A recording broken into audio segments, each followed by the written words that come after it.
I'm the worst person to have been cast as Grey Worm. I have no idea how I got that job. Because I'm not like, it's not even that I'm just like happy all the time. I'm just really bad at keeping a straight face.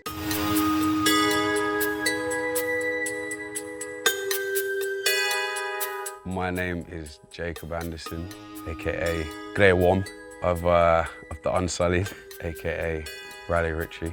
Raleigh Ritchie is like it's like a shield so that I can say all the things I need to say and be safe. I don't know, there was a lot of indie bands actually. When I started making music in Bristol, there was a lot of indie bands. It's just a mix of things. I think that's something as well that like, you listen to like Tricky or Portishead and Massive Attack, who I've like claimed for years. I'm like, no, I'm nothing like them, like just because we're from the same place.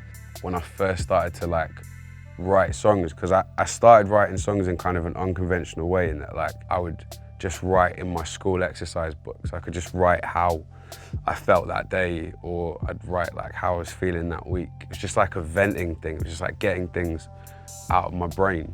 The album's nearly done now. It's like, to me, this feels like it makes perfect sense to me, but I think somebody else might be like, what part of the process is that? But like, I feel like I've said everything that I wanted to say. Now I've got something that I can put together and I can see an album. It's made it easier to see what is missing now.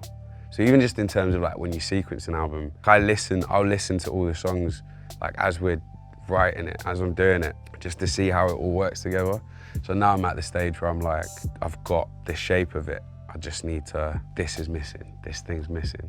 So it's just like, just picking up on those little details that the album needs. And even some of that is just like taking a slightly different approach to songs that I've already written. It's hard to say, is that like, I see it as 90% finished, but I won't know until I listen to the whole thing back again and again and again, and it makes sense to me, and it feels like time capsule, and I want to speak on how I feel at this time.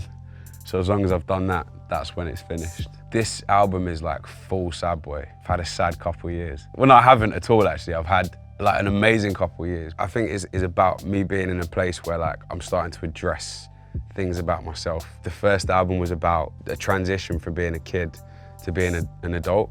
I think this album, theme of it is like, okay, how do I now use everything I've learned up until this point to try and make myself the best version of myself that I can be? Because I think even though like my life's been, I've had some really amazing like highlights in the last couple of years. Internally, and like in my head, there's things that I haven't fully addressed yet. So it's just been about exercising like demons. Like if you imagine the shot that the album was a TV show, it would just be me like with a massive sword that like screams when you take it out of the sheath and you're like swinging it at demons, it's going, Aah! That's not how the album sounds.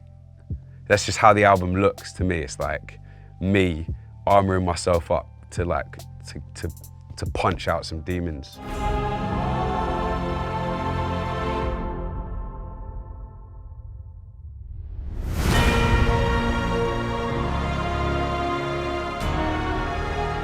I promise to fight for the living.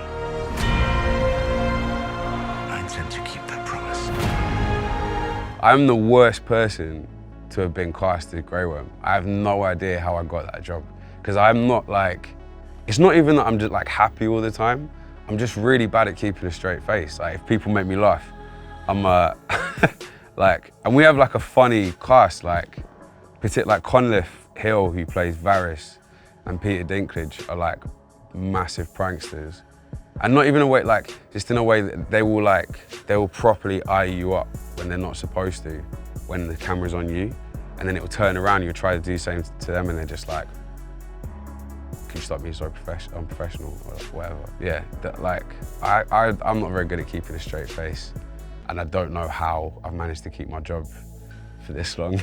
This season, everybody was in a lot. So like, and also like I don't think this is a spoiler because it's all in the trailers, like the battle that you see in the trailer, that was a long time. It took a long time, many nights. I think it was like some sort of world record for night shoots.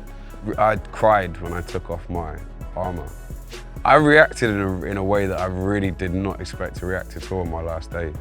The person that I was filming the scene with on my last shooting day with was like, we kind of like joked around and we were like, oh, should we like mess about a bit in the last take to just keep it going because we don't want it to finish. And then, you know, you look at somebody crying or like you look at someone trying not to cry and it gets you going, especially if it's somebody you're not kind of like used to seeing in that context. And that just got me going. And then when I took my armor off, I like, so like Jade, who is like my dresser, she like went to lift it off and I like went like that and like stopped her. And I was like, I don't want to take it off. And then I started going. I was like, I just need like another minute. Cause I hate that costume. Like it feels bad on my body. Like I have actual scars on my shoulders from when it used to be like just over my skin.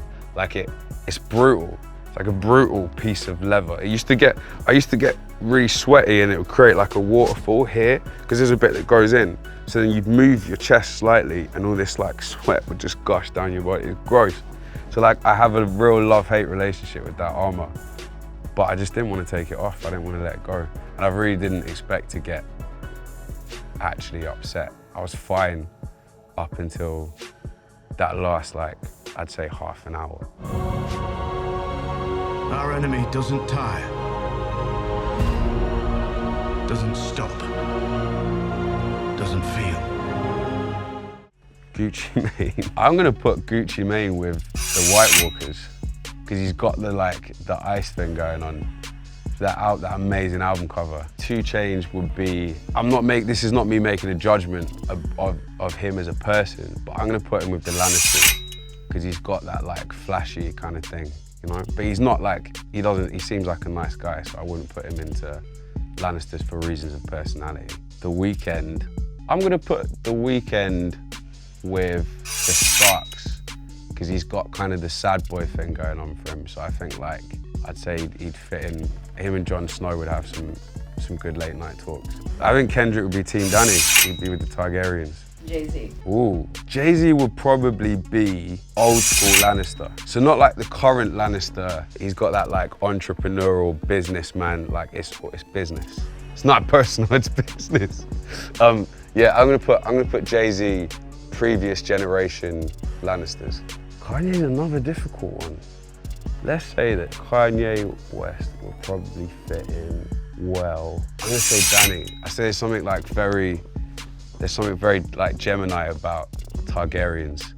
So I'm gonna put Kanye West there. And actually, I'll put 2 Chainz in Dawn. I'm gonna change 2 Chainz and put him in Dawn. And yeah, Kanye West, he can come with us. I would put Jay in the Iron Bank. Oh shit, yeah, yes.